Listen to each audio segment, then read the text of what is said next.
சரி, 5 வசனம் இருக்கு, எல்லாரும் சேர்ந்து படிக்கலாமா? நீ குறைவாய் இருக்கிறவைகளை ஒழுங்குபடுத்தும் படிக்கும் நான் உனக்கு கட்டளையிட்டபடியே பட்டணங்கள் தோறும் மூப்பரை ஏற்படுத்தும் படிக்கும் உன்னை கிரேத்தா தீவிலே விட்டு வந்தேனே.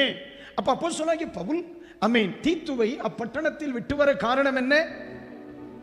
குறைவாய் இருக்கிறவைகள் என்ன செய்யணும்? அப்ப சிலர் ஆட்கள் அந்த பாஸ்டர் வந்தா எப்ப பாரு குறையாவே நம்மளை சொல்லிக்கிட்டே இருப்பார். சில ஆட்கள் என் மேல வைக்கிற பெரிய பராதியா தான். இந்த மனுஷன் வந்து அவர் பாட்டுக்கு மகளை கலங்காதேன்னு சொல்லிட்டுலாம் போனோம். இவர் வந்து அது சரியில்லை, இது சரியில்லை, இது சரி, சவுண்ட் சரியில்லை, பாட்டு சரியில்லை, இல்லை என்ன பண்ணிட்டு இருக்கா, தூங்க, இப்படியே சொல்லுதா. இதுதான் கர்த்தர் எங்களுக்கு தந்த ஒளி. நான் சொல்லுது எத்தனை பேருக்கு புரியுது? அப்ப ஒரு உண்மையை சொல்லட்டா, நேற்றுக்கு ஆராதனை முடிச்சுட்டு பார்த்தேன், இங்க ஃபுல்லா பிஸ்கட் மயமா இருந்துக்கு. இப்பவும் அங்க கொஞ்சம் கொசுறு கிடக்கு. யாருக்காவது பிள்ளைகளுக்கு ஸ்நாக்ஸ் கொடுக்கணும்னா வெளியே தாராளம் இடம் கிடக்கு. ஒரு 5 சேர் எடுத்து போட்டிருக்கணும். வெளியே கொண்டு போய் ஜூஸ் கொடுத்தாலும் சரி, தோத்திர பிரியாணி கொடுத்தாலும் சரி, இல்லைன்னா சாதா ஆணி நீ கொடுத்தாலும் தப்பு இல்லை. ஆனால் ஒன்று வெளியே கொடுத்துருக்கணும். இனி இந்த ஆலயத்திற்குள்ள தோத்திர இந்த பேக்கரி வியாபாரம் நடந்துச்சு. லேலுயா பக்கத்தில் பார்த்து லைட்டை ஒன்று சரிங்க, அவங்களுக்கு புரியும். லைட்டை சரிங்க.